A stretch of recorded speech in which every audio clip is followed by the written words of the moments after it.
Bueno, vamos entonces a hacer las últimas demostraciones del día, que tiene que ver con lo siguiente.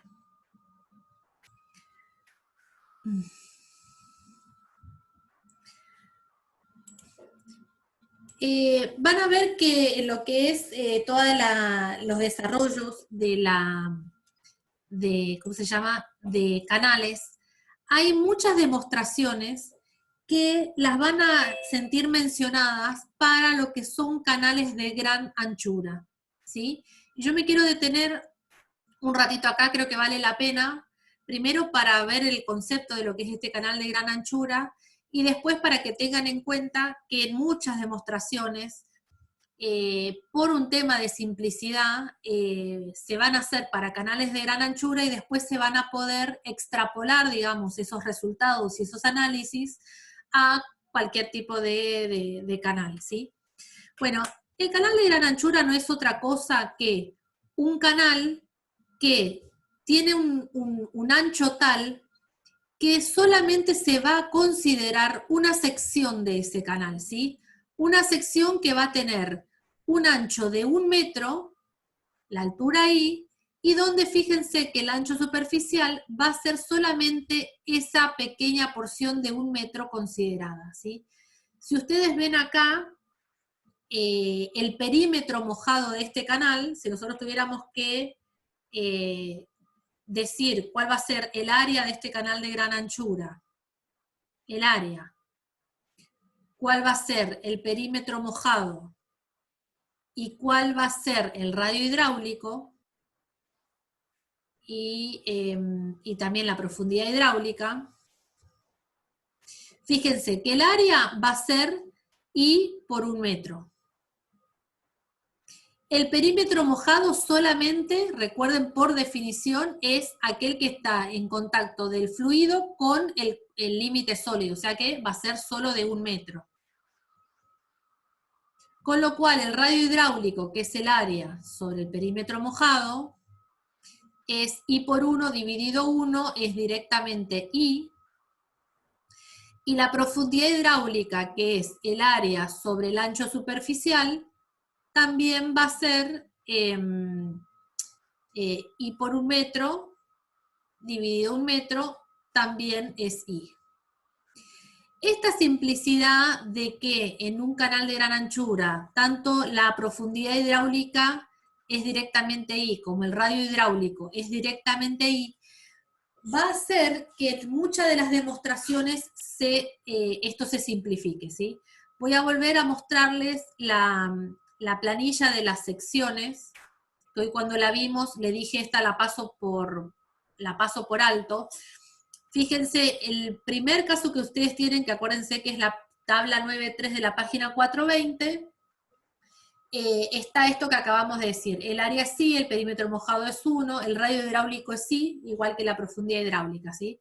Fíjense la simplicidad que tienen estas variables frente a las otras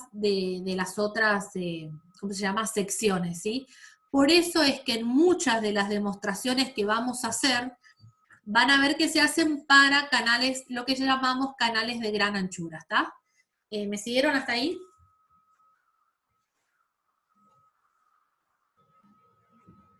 Sí, profe. Perfecto. Una por lo menos sí.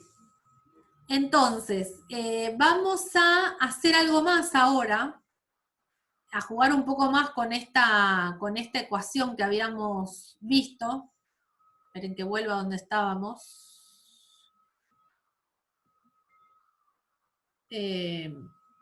Vamos a jugar un poco más con esta ecuación de la energía específica. La vamos a, bueno, ya la teníamos escrita en función del caudal y del área, ¿sí? El término de la energía cinética en función del caudal y del área. Esto ya lo vimos, esto ya lo vimos. Bueno. Vamos, esto lo vimos. Entonces, En los canales de gran anchura es muy usual trabajar con el caudal específico, que va a ser el caudal dividido el metro de ancho que consideramos, ¿sí?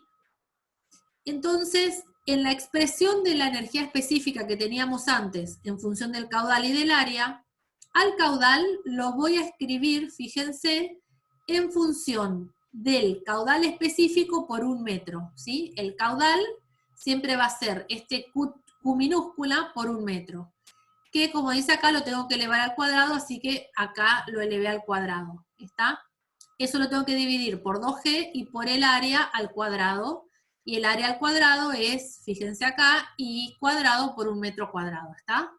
Simplificando el metro, nos va a quedar que la energía específica va a ser igual a la altura del tirante I más Q cuadrado, Q minúscula cuadrado sobre 2GI cuadrado.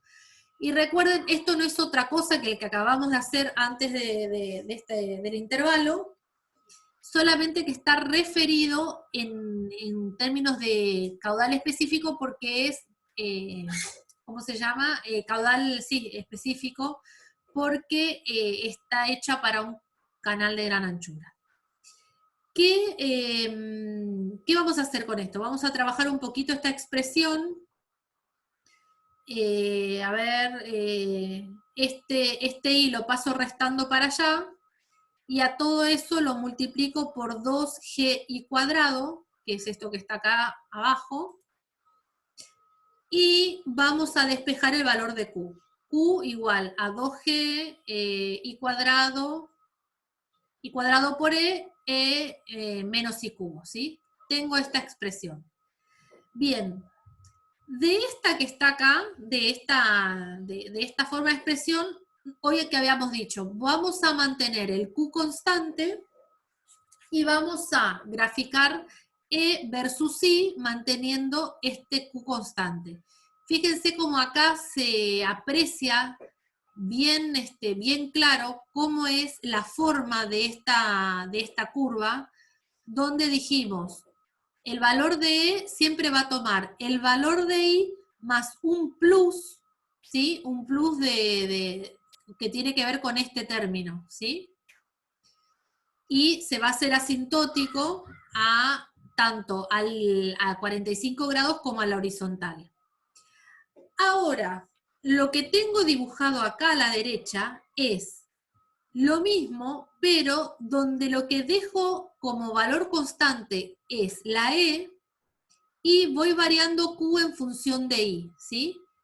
Y vamos a notar de que ese valor de Q, manteniendo E constante, va a pasar por un máximo como el que marca esta curva.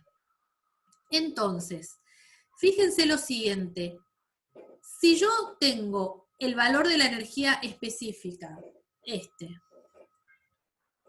valor de la energía específica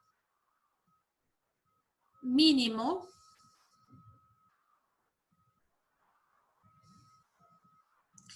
esta va a ser la energía mínima para que yo necesito para que este flujo escurra. Menos que esa energía específica no voy a poder lograr que este flujo escurra. Entonces, ese valor mínimo que tiene que tomar el tirante es el crítico, ¿sí? Menos que esto, el flujo no podría escurrir. Ahora, por el otro lado, yo observando esta expresión y en el cual mantengo el E constante, la energía constante, entonces en el anterior tenía el Q constante. En esta, que yo como que la desarmamos un poco y mantengo el E constante, digo, manteniendo una energía específica constante, para I0, para una altura de tirante 0, no escurriría nada de caudal, estoy en este punto.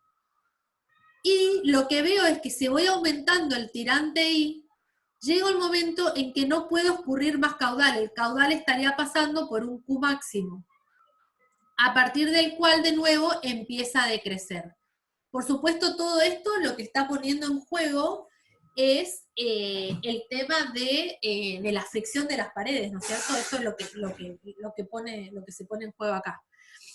Entonces, lo que sabemos ya y que habíamos determinado es el valor del I crítico, ¿sí? Pero, Sí. no, que las paredes no influyen tanto, digamos, influye el fondo.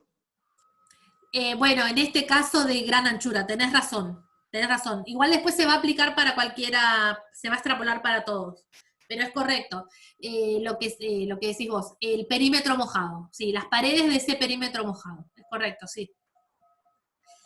Entonces, vamos a ver y vamos a tratar de demostrar que este punto donde el tirante se hace crítico es aquel punto donde el caudal se hace máximo, ¿sí?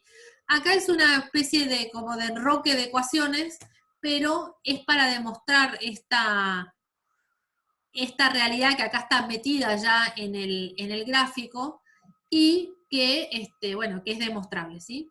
Así que vamos a eso. Que puse acá, a ver, exactamente lo mismo. Bueno, el caudal en función a I, bueno, acá yo siempre, como les digo, el caudal se los pongo para que vean que varía en función de I, porque esto siempre está bueno para recordarlo después en las demostraciones, porque algunas derivadas son como las ponemos y no por otra razón. Entonces, ¿cómo vamos a saber cuál es aquel tirante donde la energía es mínima? Y bueno, voy a agarrar esta ecuación de acá, y la vamos a derivar e igualar a 0.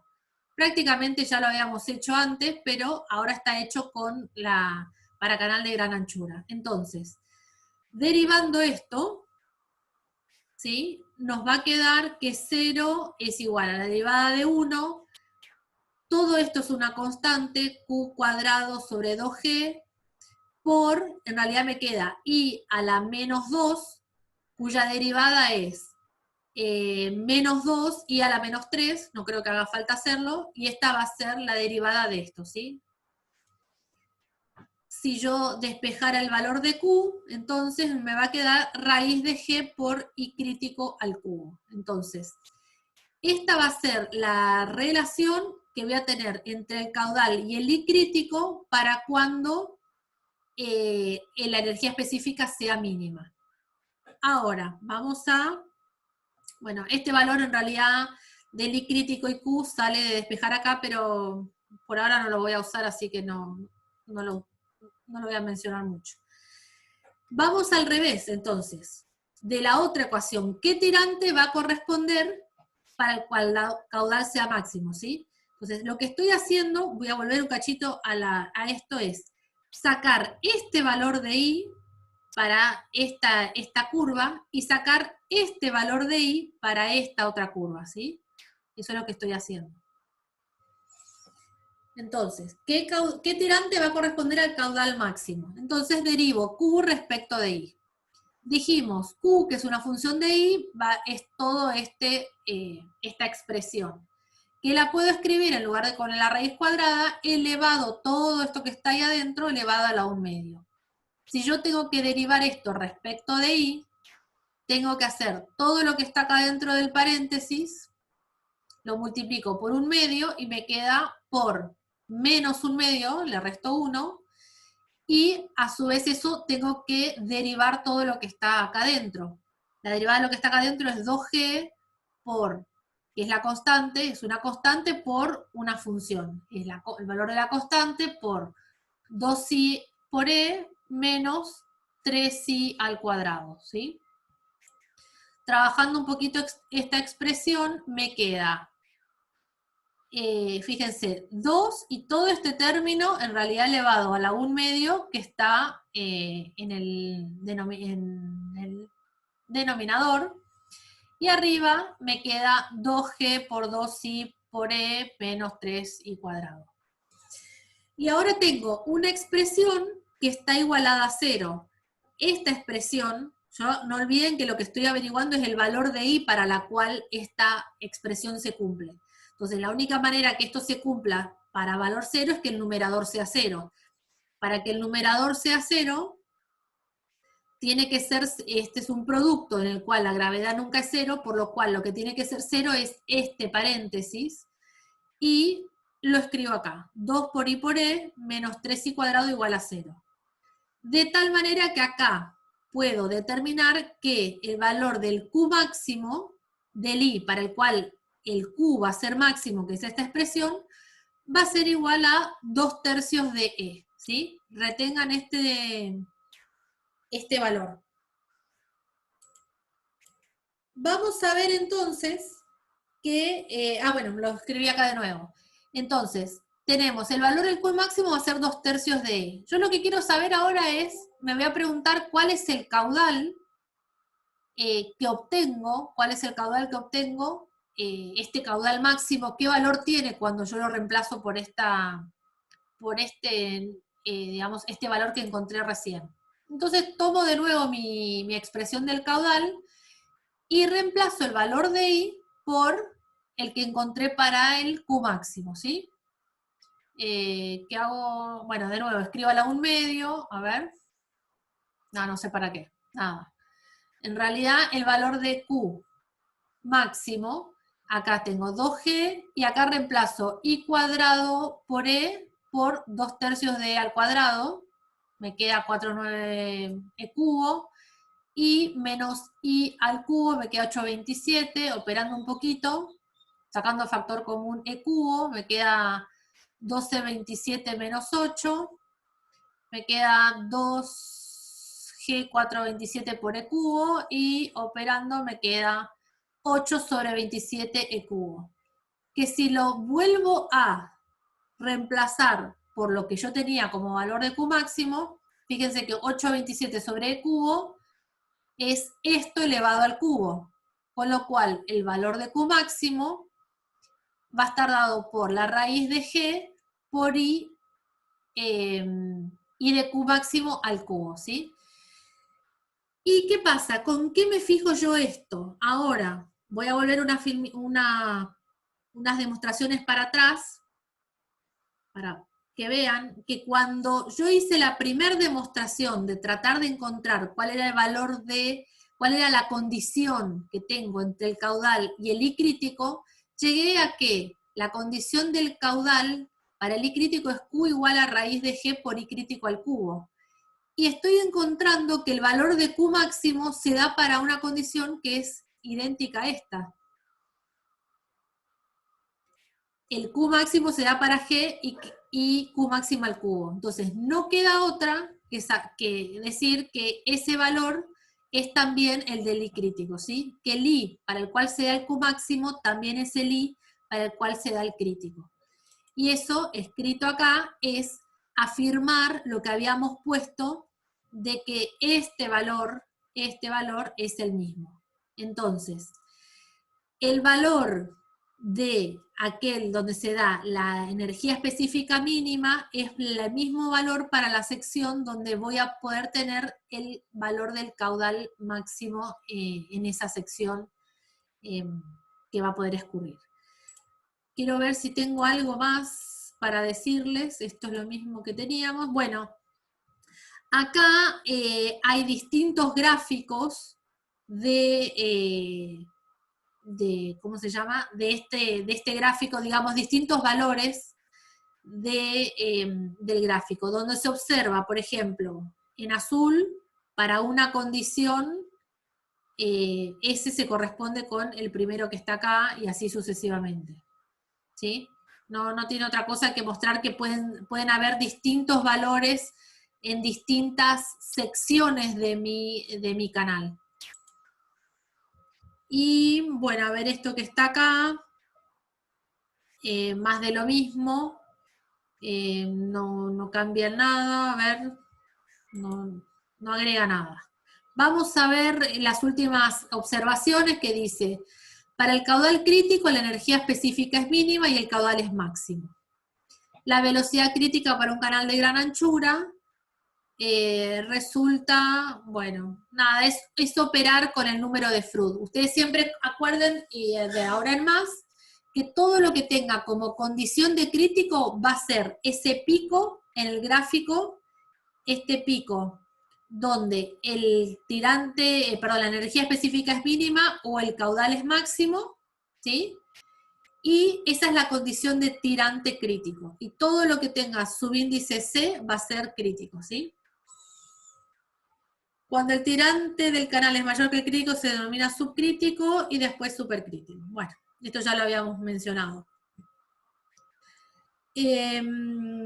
Antes de ver una filmación que quiero ver para cerrar el día de hoy, lo que quiero mostrarles que lo que va a pasar la semana que viene es demostrar qué empieza a pasar con nuestro canal cuando el flujo empieza a variar. Es decir, cuando hay cosas que perturban el libre escurrimiento, además de que el flujo se acomode a la fricción del canal, ¿sí? Solamente a la fricción del canal es tirante uniforme y flujo uniforme, y acuérdense que se llama uniforme o normal, también lo van a encontrar escrito así. La semana que viene vamos a encarar toda esta parte, y con eso prácticamente se termina lo de canales, además de lo de resalto, vamos a ver si podemos hacer todo junto. Entonces, quiero mostrarles, quiero decirles para la semana que viene que deberían tener leídos hasta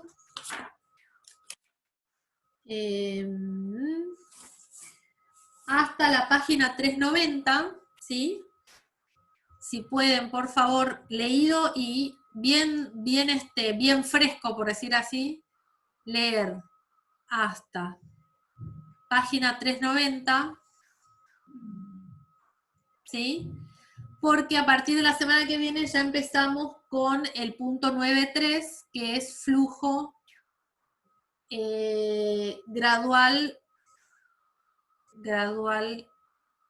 o uniformemente variado. ¿Sí? Pero es fundamental para no perderse en la explicación de que todo lo que vimos hasta acá lo tengan bien fresquito, ¿sí? Vamos a ver una filmación, vamos a comentarla y con eso cerramos el día de hoy.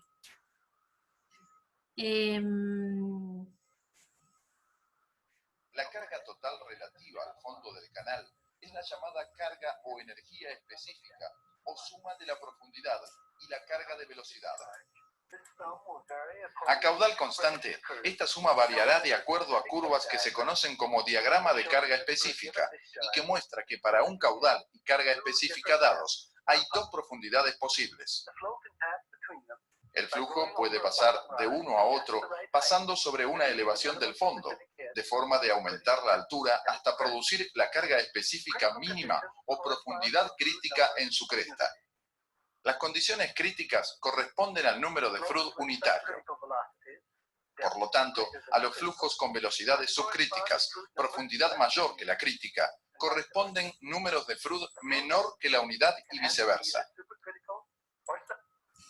Fíjense una particularidad acá.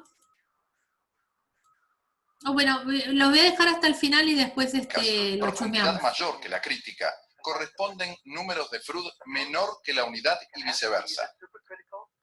El flujo aguas abajo, por lo tanto, puede ser supercrítico o subcrítico, sin afectar la red aguas arriba. Evidentemente, también es posible pasar de flujo supercrítico o subcrítico a un caudal tal que produce flujo crítico en la cresta o nuevamente a supercrítico aguas abajo. Como en el caso del vertedero de Pared Fina, hay un rango intermedio en el cual el flujo es físicamente imposible. Por lo tanto, si el caudal desaguado disminuye, un efecto de reflujo llevará el flujo aguas arriba. Bueno, quiero mostrarles esto entonces, observar con La carga ustedes. total relativa al fondo del canal es la llamada carga o energía específica. Acá entonces tenemos un corte longitudinal del canal. Acá están escritos con otras variables, ¿sí? Pero el H0 es el que estábamos llamando E, nuestra energía específica, ¿sí? Y esta altura D solo para complicar la vida es esto, ¿no? Pero bueno, esta altura D es la altura I del tirante que veníamos mencionando, ¿eh? Entonces, esto es, E era el término de energía cinética y el término del tirante, ¿está? Y acá vemos en un corte longitudinal del canal cómo yo puedo tener o bien esta altura o bien esta altura para la misma energía específica, que es lo que estuvimos viendo ahora. O suma de la profundidad y la carga de... ¿Sí? Estamos viendo esto. O bien puedo tener esta altura del tirante, o bien puedo tener esta otra altura del tirante para la misma energía específica que nosotros llamábamos E. de velocidad. A caudal constante, esta suma variará de acuerdo a curvas que se conocen como diagrama de carga específica y que muestra que para un caudal y carga específica dados hay dos profundidades posibles. El flujo puede pasar de uno a otro pasando... Bueno, y acá pasa un poco lo que a veces se suele forzar en algunos canales. Es decir, esta es una manera de cómo el canal puede venir con una altura del tirante, forzarlo a pasar por el tirante crítico y después, fíjense cómo se acomoda al tirante, digamos, al tirante complementario que tiene, para el cual pasa el mismo caudal.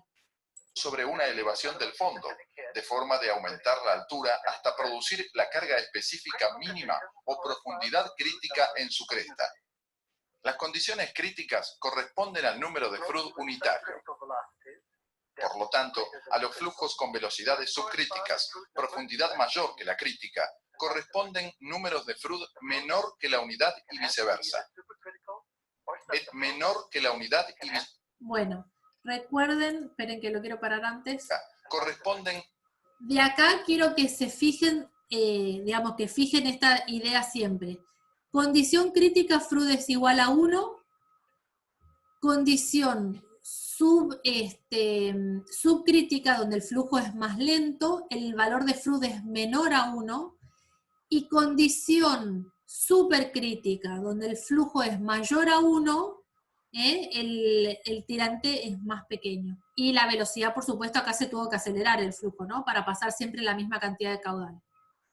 Pero el juego de estas variables entre Froude, el nombre de crítico, supercrítico y qué sé yo, es lo que quiero que tengan más o menos claro y fresco para la clase que viene, para poder pensar en el flujo uniformemente variado, ¿está?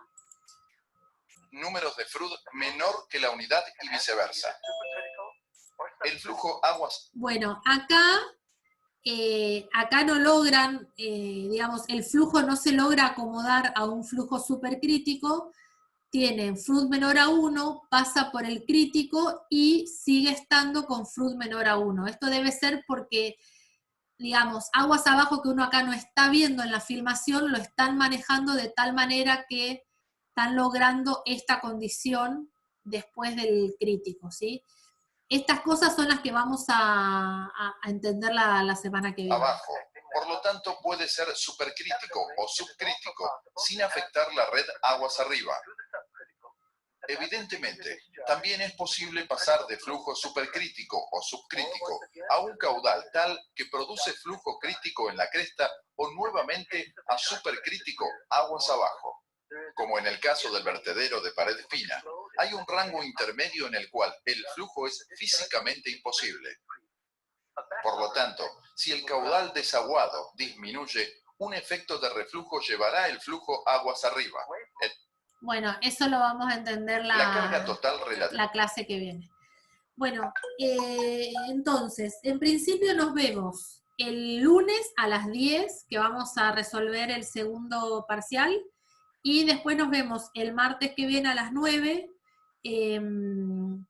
para avanzar con esto. Por ahí, tal vez me extienda un poco más el martes. Hoy no podía llegar hasta la 1, así que la media horita que falta hoy, yo la quisiera retomar el martes. O lo hacemos un rato antes o hacemos un rato después, ¿sí? Les voy a pedir eso para para estar igual avanzados con los cursos de los días lunes, si les parece. Bueno, profe. ¿Sí? Bueno, nos vemos entonces el lunes, no me fallen, no me dejen sola, así resolvemos juntos el parcial.